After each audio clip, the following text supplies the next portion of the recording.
Tired of not getting along with people? Do you want to change?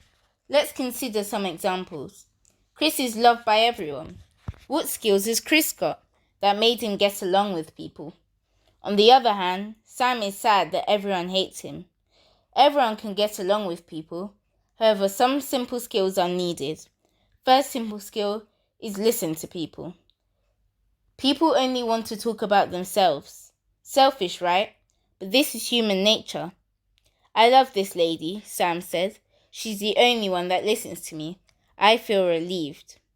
Listen to understand. Don't listen to respond. Second simple skill is agree with people. Don't argue with people unless it's really necessary. Nobody likes to be with someone that argues. Always remember, no one wins an argument. Do you want to be right or allow peace to reign? Third simple skill is smile. Studies show that smiling makes you attractive and reduces your stress level and increases your mood. Fourth simple skill is be nice. Be nice to people. What you give out comes back to you. Go out of your way to help people and don't expect anything in return.